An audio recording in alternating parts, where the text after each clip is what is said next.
Once upon a tent.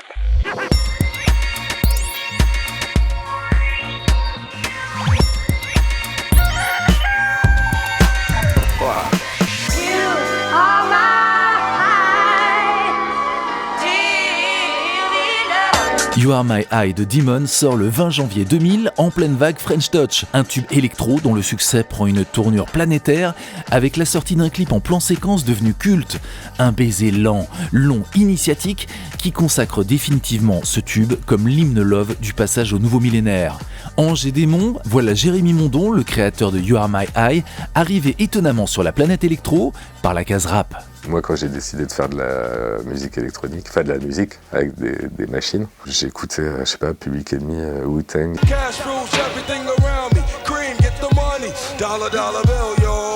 Avant, je faisais des instrus pour des rappeurs, mais je venais pas du clubbing, et c'était vraiment le hip-hop au départ. C'était une expérimentation au tout début, mais bon, passionnante, quoi. Mon premier disque, je l'ai sorti en 97 en tant que Demon, et je suis né en 77, donc j'avais 20 ans. On a créé le label exprès pour faire ce EP.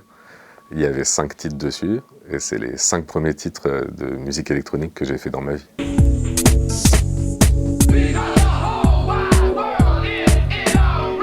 Damon se trouve une nouvelle famille au sein des musiques électroniques. Il devient pote avec Alex Goffer et Étienne de Crécy, qui vient de sortir Super Discount, sans oublier ses tout premiers coups de cœur discographiques.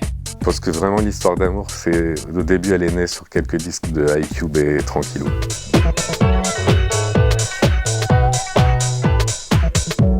À cette époque-là, Daft Punk existait déjà, De Crécy existait déjà, et la French Touch, ça cartonnait, tout le monde parlait que de ça, c'était le truc à la mode.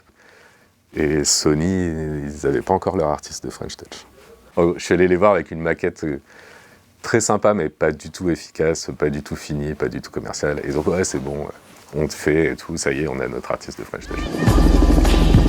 Le premier album de Demon sort au tout début de l'année 1999, une électro sensuelle, gorgée de soul et de funk.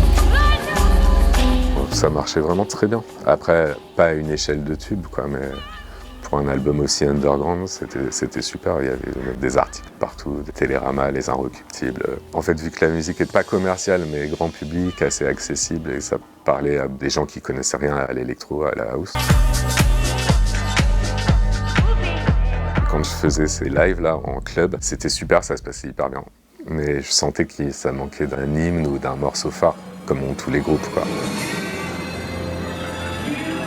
Un lundi matin, que j'étais rentré de 3 jours de soirée, je faisais du son avec l'envie de cette énergie de peak time. La clé du truc, c'est que j'avais vu Étienne de Crécy la semaine d'avant, qui m'avait expliqué un truc hyper fondamental. C'est comment faire l'effet de sidechain, c'est-à-dire la pompe de compression qu'il y a là sur la house. Comment le faire avec notre table de mixage de la 02R. Y arriver avec mon matériel. Et c'est justement, je pense, ça qui est le plus innovant dans You Are My Eye, c'est que la basse, par exemple, de You Are My Eye, elle a aucun groove. Mais en fait, avec cette pompe, elle a un mouvement et elle fait. Et du coup, elle groove comme une basse de disco. Ah, et puis moi, je me suis dit, mais attends, si la basse, elle fait... Peut-être que le charlet, il va pas faire... Il va peut-être faire... À un moment, j'ai trouvé ce mouvement-là, quoi, dans le beat, dans l'instru, et ça sonnait hyper bien.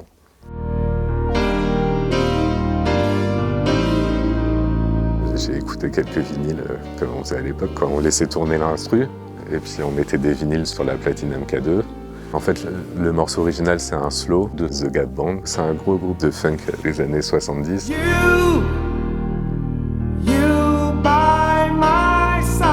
C'est un morceau très mélo, qui n'a même pas de batterie, qui est pas disco, qui n'est pas funk. C'est une sorte de balade un peu spirituelle. À aucun moment, quand tu écoutes l'original, tu te dis que tu peux transformer ça en morceau dancefloor. Donc je vais vous montrer, j'ai fait un petit montage, un petit morphing en fait entre le morceau original et mon morceau. J'ai rajouté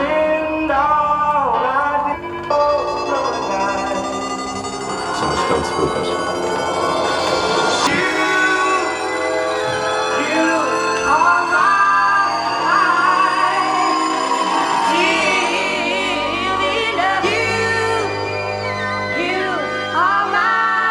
savais que c'était un maxi qui allait marcher dans le milieu de la musique électronique. J'ai eu le temps de voir l'amour qui naît autour du titre et tout ça. Vu que le truc marchait, on s'est dit maintenant faut le clipper. Et c'est là qu'on a eu l'idée du baiser.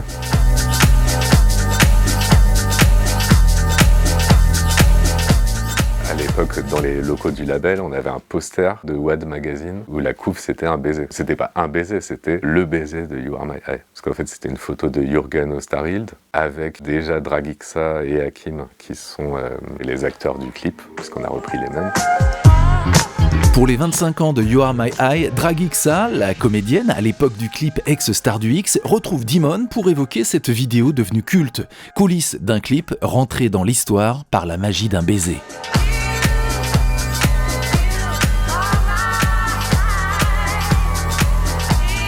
Mais c'est un plan séquence sans s'arrêter vraiment, donc il faut que tu sentes le désir monter, et puis d'un seul coup c'est l'apogée, et puis ça se finit tendrement, on va dire. Il y avait un côté arty, on était quand même des mecs assez fins, je veux dire, à l'époque. Et donc on s'est dit qu'il faut que ce soit radical. On a pensé à Andy Warhol qui, avant nous, a déjà fait un film, c'est un gros plan sur un baiser. Et du coup, on l'a filmé en pellicule, en cinéma, pour avoir un super grain un peu photo. En fait, c'était vraiment un vrai pari de faire ce clip-là. J'étais sur un cube au-dessus, en fait, du garçon. C'est hyper inconfortable. On n'avait pas de retour. C'est pas comme aujourd'hui. On pouvait pas voir si la lumière allait bien. C'est vrai qu'il était troublé. Par exemple, je fais des beaux baisers.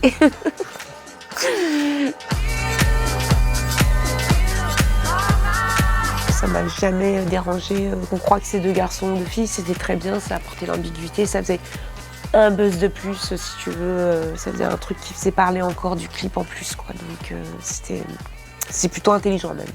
On ne sait pas si c'est un homme, une femme qui chante. En fait, on s'en fout. C'est pas un morceau qui est viril, c'est pas un morceau qui est féminin. C'est un truc qui est vraiment, avec le recul, j'ai l'impression qu'il est juste universel.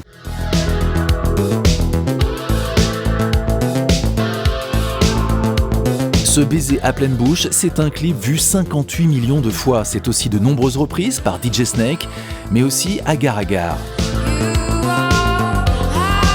Sans oublier des illustrations pour le monde de la pub et du cinéma avec la BO du film Play. C'est super cool. J'ai adoré Play et ce qu'ils ont fait avec le morceau.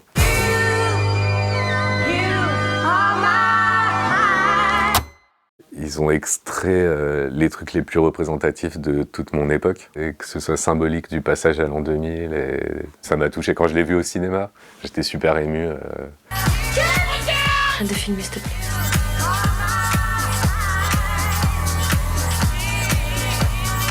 Oui, c'est vraiment rentré dans la vie des gens, quoi. C'est ça, je crois, dont je suis le plus fier. Il est sorti du créneau DJ, musique électronique, club et d'un système pour rentrer dans la vie comme les autres musiques, quoi.